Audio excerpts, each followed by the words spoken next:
And now, Signature Dish, a WETA original series. Today on Signature Dish, it's a banquet of French flavors. We'll start with a dish from France's heartland. I love eggs, I love wine. It's a very interesting combination. That is perfectly poached. Then go swimming in a sea of brown butter. You want that beautiful foaminess. It's just a butter bath. And indulge in a rich French favorite. I love the sound of that sizzling. And you can smell it, so you know it's gonna be good. I mean, come on, it's fat. That is beautiful.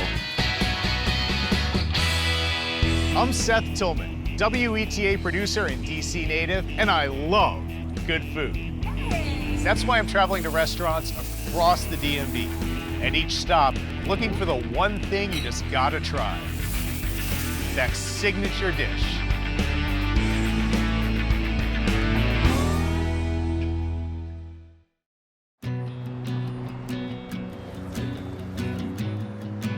While there's great French eateries across the DMV, there's only one place to start our journey: Georgetown.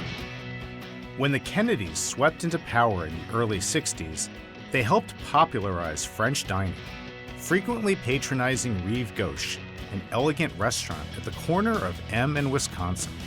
In the 1970s, a towering figure of French gastronomy, Jean-Louis Paladin, set up shop at the Watergate Hotel, where for 2 decades he taught Washington diners the virtues of cooking with fresh, seasonal produce. And in the 90s, Michel Richard's Citronelle on M Street became a center of gravity for Washington's elite, Bon appétit! offering up playful takes on French classics. Oh, and Julia Child once lived in Georgetown as well. Actually, in this very house.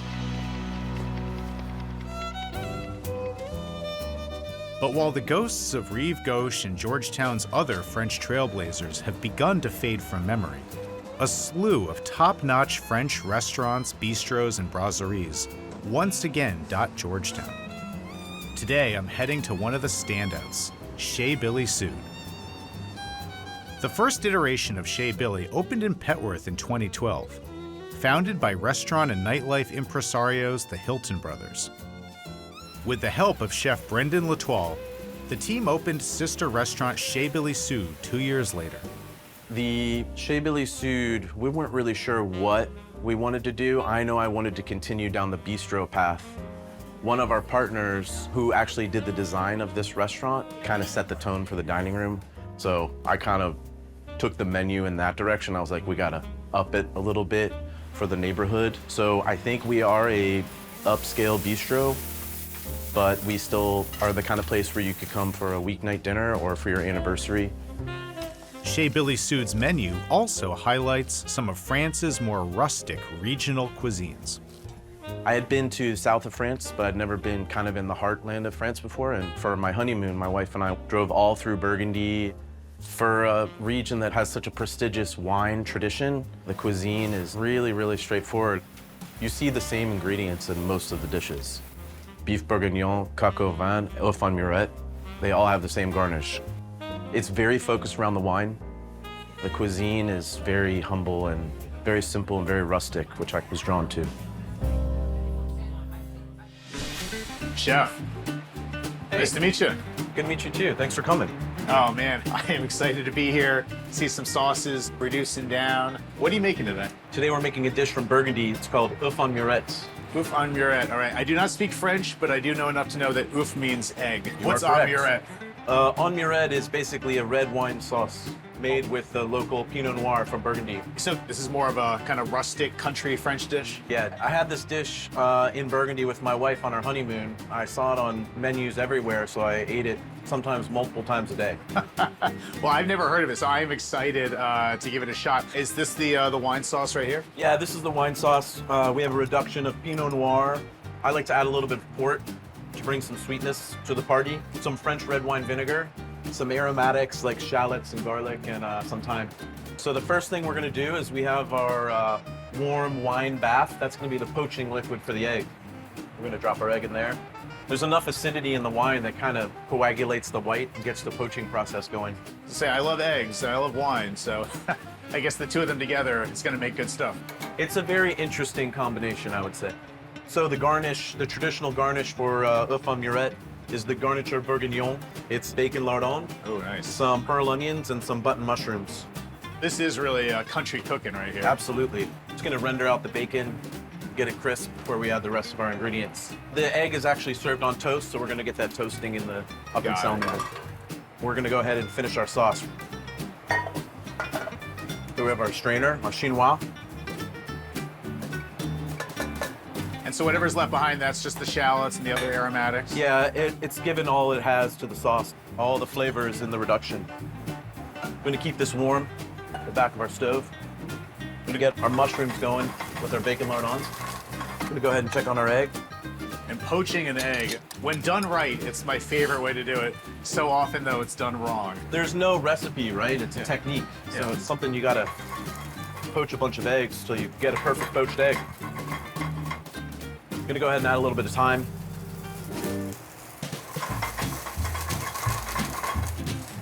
Check on our toast. Toast it up nice. Keep that warm. I'm gonna go ahead and add a little bit of shallots.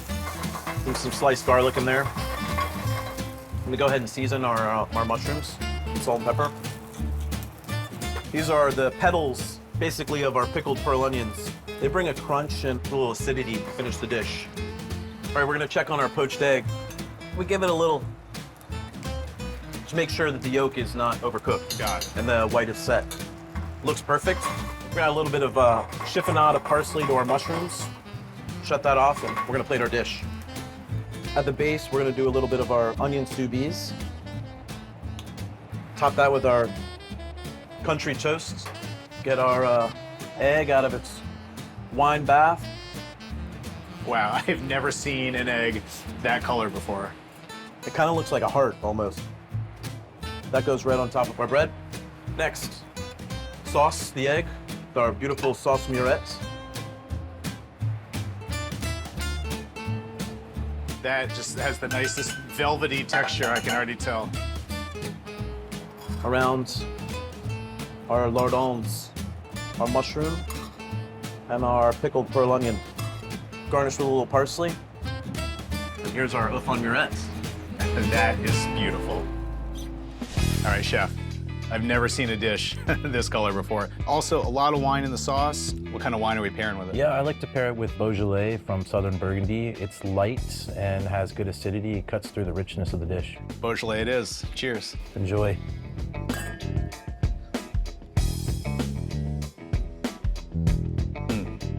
All right, and of course, my favorite part of a poached egg, checking out that yolk. Oh, look at that.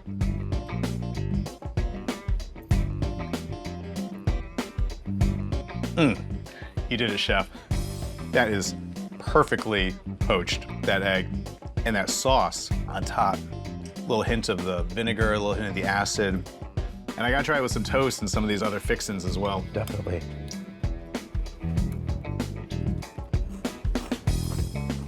Oh, and that crunch. Perfect counterpoint to the egg. What's your favorite part of this dish?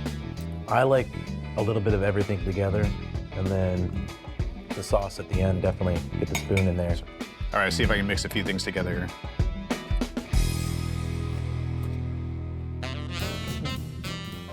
Just good country cooking.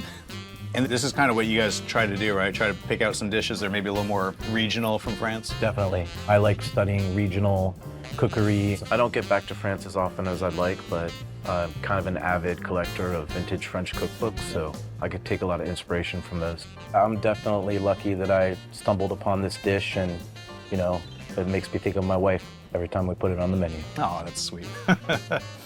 It just seems like with all the ebbs and flows in the world of fine dining, you know, here in DC, French, it never really goes out of style. It's always there, right? Sure, it comes down to technique, which is kind of the basis of French cuisine, and classic French cookery right now is en vogue, but, you know, which is great for us, but I don't think it'll ever go out of style. All right, chef, well, thank you for offering me a taste of this wonderful country French cooking.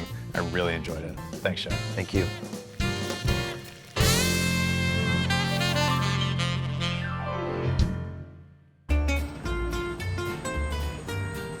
From one of DC's oldest neighborhoods to one of its most rapidly developing, I'm next headed to NoMa. On the ground floor of the stylish Moro Hotel is Clou, the first French restaurant from Nick Stefanelli, the acclaimed chef and owner of the Greek restaurant Filotimo and his flagship Italian restaurant Masseria, which has earned him a Michelin star for 8 years running. I was taught classically how to cook French food, and all I wanted to do was cook Italian, because being half Italian and half Greek, that was the path that I went through.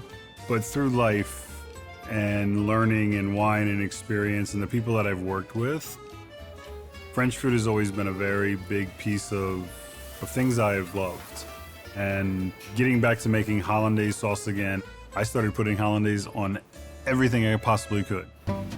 Brown butter is all over our menu. It's one of the things that brings something to the next level. And I remember in culinary school, they were like, all right, we're gonna do brown butter. And it's like, why are we gonna burn the butter? And then you taste, and it's like doves are flying up through the air, Prince is playing in the background, like everything's, like it's unbelievable. And so that toasted notes of the milk solids caramelizing with the butter and everything coming into a sauce has been my favorite thing from day one. Le Clou is a restaurant that's based on the philosophies of brasserie, but has a little bit of playfulness and avant-gardeness going through with the ingredients, local sourcing, plus just having a little fun with it, playing with the wine list, playing with the food, and that's what brings us all to the table to do something different, fun, and have a good time with it.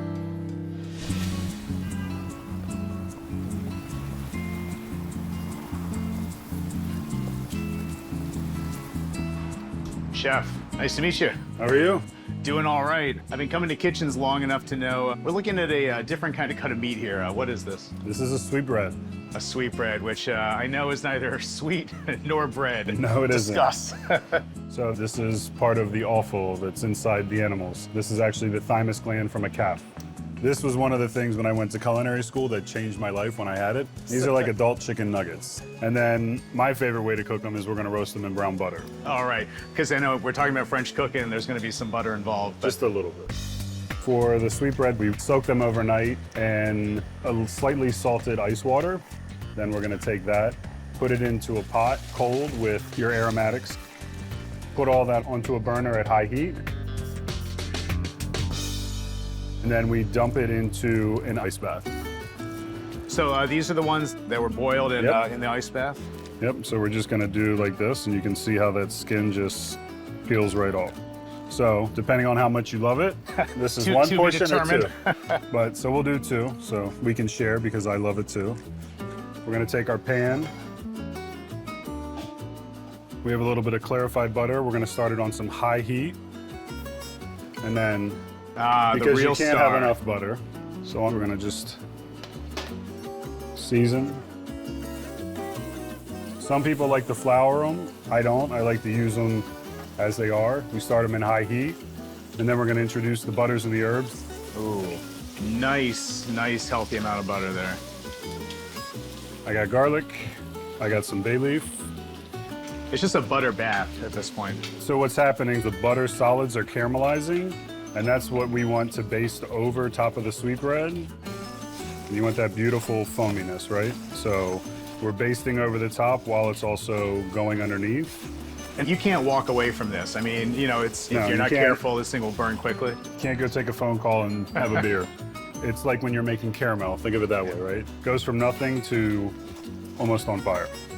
Oh my goodness, and there's just a beautiful aroma happening already. And that's where you're getting all the milk solids toasting and caramelizing. So It smells like caramel almost. we're just flipping these over so we can color both sides evenly, but we're gonna continue to baste. And is butter what drew you to French cooking as well? Well, I was trained in all the beauty of hollandaise and lamb navarin and duck à l'orange, so it was always a foundational base of my cooking. And it's such a cliched expression at this point to say butter makes everything better, but Butter does make everything better. it's actually true. Put these guys out. And then in our same pan, we're going to also cook our garnish in. Right now we're doing it seasonally with celery root and mushrooms. You have all that flavor of the butter that's in there. While that's roasting, we're gonna do the brown butter sauce. So we take some more butter and we're gonna bring this up. So now we're gonna take this, we're gonna finish this with some fresh cut parsley. Ooh, nice. Oh, this is looking mighty good, Chef. I'm gonna put this out to blot and dry. As you can see in here, the butter starts to foam. Once you get to this light blonde, foamy spot, we're deglazing the pan with lemon juice. Yeah. And then we're gonna add our veal stock. Well, the veal stock's gonna give us a little bit of body to help keeping it from the sauce splittings. And the lemon juice will give you a little bit of acid to You want balance the acid everything to help else. cut through some of the fat in the butter, and then that brings it all together. There we go. We're ready to plate. Nice.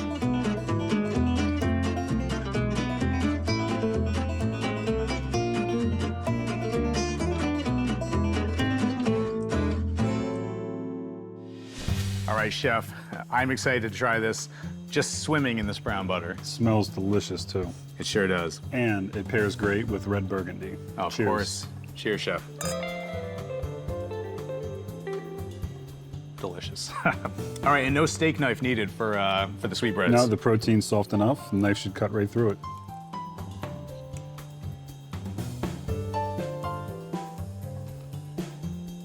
Gosh. You know, I was expecting something super gamey. The brown butter, though, a little bit of lemon juice, that acid, and just how unctuous the texture of that sweetbread is. That is just outstanding. It's good stuff. I can see why you fell in love with brown butter. And these mushrooms, the celery root as well, also gonna have a sort of similar meaty texture to them. Yeah, and as you're putting the components of a dish together, you want some things that give you some contrast, but also give you some balance, so that play well with it. I like this butter, not a fleck of black. You pushed it right up to the edge. I'm sure just, 1 minute too long and you're gonna have a totally Like 10 different seconds too long. And I think this is delicious, and I'll eat just about anything. But what would you say to people who are maybe scared off by the idea of organ meat or offal just generally? If you see it on the menu and you're at a restaurant that you love and trust from a place that you frequent, I would give it a try because you'd be pleasantly surprised. And there's probably gonna be some organ meats that are a little gamier, a little more out there flavor-wise than this. 100%, where, like liver has, you got that irony, mineral-y piece to it, so this is a totally different flavor profile from it. A little starter organ meat. There you go. You can work on. The gateway. It's dangerous after this. And for you, Chef, making the jump to French, do you have to do some difficult R&D trips back to France to sample the cuisine? There are some difficult trips, and as much as it sounds like it's not, but eating 3-4 meals a day as you're going through and just trying to get the understanding and the foundation of the flavors and the flora, fauna of a region or what's going on. It's a great experience to go through, but it can be challenging. It's good for my tailor, bad for my waist. It's still a job. You still got work to do. Well, thank you, Chef, for reintroducing me to this adult chicken nugget.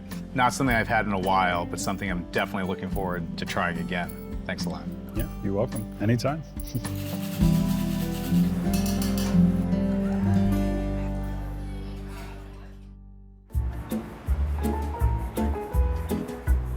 My last stop takes me across the river to Alexandria.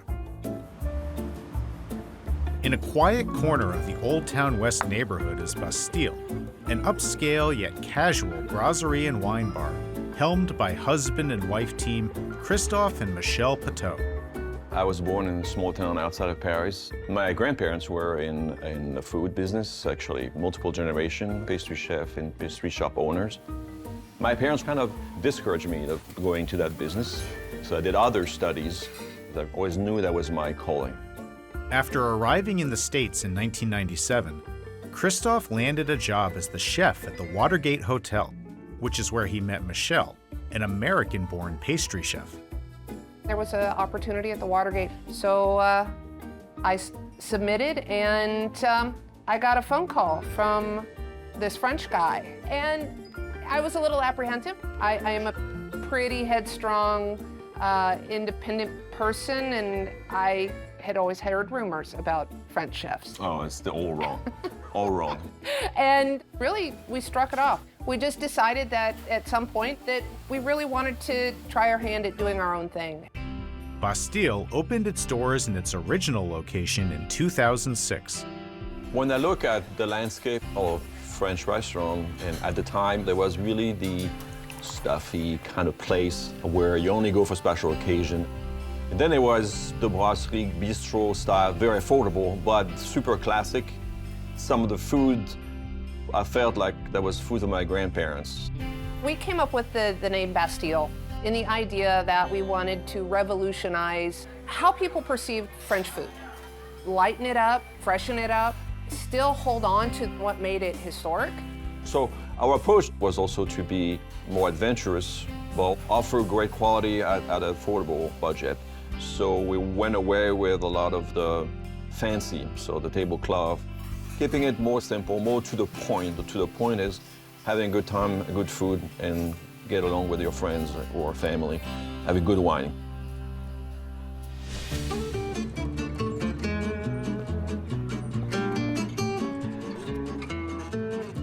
Christoph. Hey, how are you? I'm good. Nice to see Hey, you. how are you? Welcome to Bastille. Well, I'm excited for whatever French feast that you guys have in store today. What are you making? So we're making the magret de canard. The magret de canard. All right, well, French is not my forte. What does that mean? So the magret de canard is the name for the Moulard duck breast. It's a fully grown duck. Most of the ducks you see for roasting are young duck. What we love about the Moulard duck is that it has this meatiness, this very delicate gaminess. If you're a chicken person, you may not like Moulard, but if you like beef, you'll love Moulard. So I'm gonna first trim it. You wanna separate the two parts. So we're gonna contour it a little bit. There's a little bit of silver skin. We want to remove this. Not a lot of marbling in this meat at all. So the Moulard is actually very lean. Pretty much the entire part of the fat is on the skin. Now we're gonna score it. What it's gonna allow is that when we put it on the pan, the fat can escape. So I'll do the same for the other one. Once we've scored the duck, we're gonna season generously, shall we say, salt, pepper, and we're gonna place it in a sous vide bag. We cook a sous vide to help seal the flavor, and it helps tenderize the meat. So I'm gonna add the garlic, I'm gonna add thyme, rosemary, and bay leaf. And then I'm gonna give it a generous squirt of olive oil. And so how long is this going to go in the sous vide for? 45 minutes. Oh, okay, so At not what very temperature? long. At 52 degrees Celsius, which is about 124. Celsius. Yes. Oh, yes. We use metric, sorry. So this is what it looks like after we've cooked it, we've chilled it, and now it's ready to be prepared. So Seth, while Christoph shows you how to sear off the duck, I'm gonna go make desserts so we can enjoy it after. That sounds wonderful. All right, Seth, why don't you follow me? Let's do it. All right, Seth, this is where we're gonna sear the duck. All right. So what's the secret to cooking the Moulard?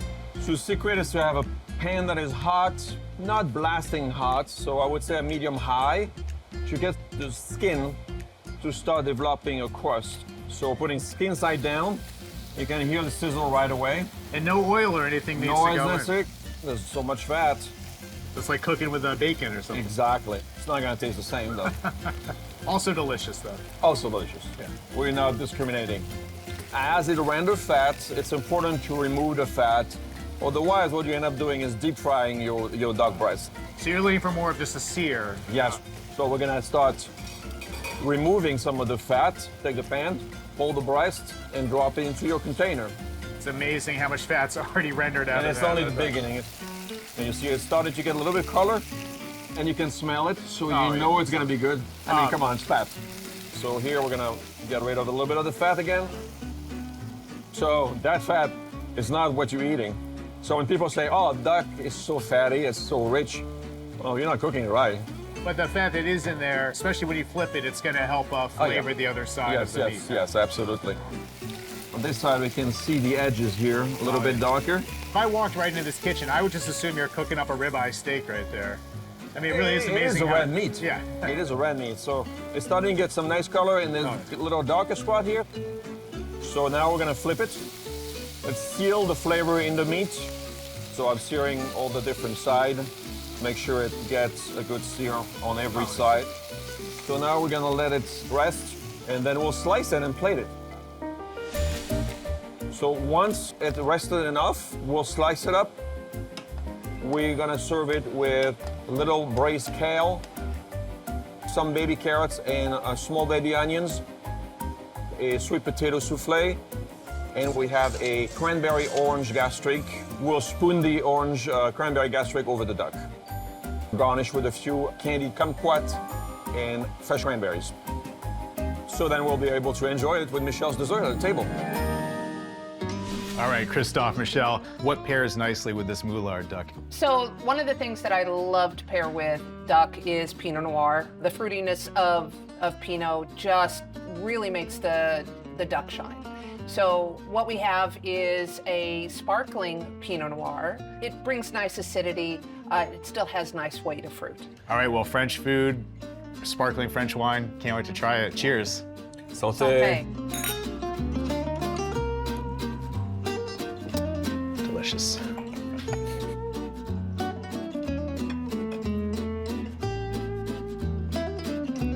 Oh, that is wonderful. I'm not sure any of the duck I've ever had has this level of meatiness. And I like the little bit of that crispiness, too, that you get from the skin, but the sweetness of that gastrique. The Moulard always play very well with the sweetness because of the richness of a little bit of the fat and the flavor of the meat. And these garnishes kind of change with the season, so what kind of pairs nicely? Obviously now squash, sweet potato, braised greens, root vegetables, but we made it put another layer with the cranberry on this one. It just came to me after Thanksgiving. Something being introduced in America. In a couple months, you'll start thinking about the next set of garnishes. Oh yeah. We've done pomegranate. We've, of course, an orange. You've the peppercorn. Usually stick. Classic with steak. It really holds up to everything. And of course, I'd be remiss if I didn't try some of these desserts. This is your specialty here at the restaurant, Michelle? Yes, it is. That is our cafe au lait creme brulee. Cookies, coffee, cream. You gotta have a little bit of everything. It's a classic, and it's a classic for a reason. And a little bit of a twist on the classic by adding the coffee as well. Yeah, I like to play it up a little bit. And what is this beautiful one? So in French, it would be gâteau au fromage. It's as close as you can get to cheesecake. The berries has red currants. It has white chocolate, whipped ganache, toasted almonds, a little homemade media on top, so. This is all just too good. And you guys have been open for 17 years now. Probably part of that is that you have these foundational items, whether it's the duck, whether it's the creme brulee, but you're not afraid to keep changing it up, to keep innovating. It keeps our jobs interesting. It makes it fun for us. You can't really coast. Yeah, no coasting in this town. It gets boring. Yeah, you know, I want people to come in and always find something new and interesting, but yet still find comfort in the classics. Well, watching the two of you work in the kitchen and how well you play off each other, this is wonderful. Merci. Merci beaucoup.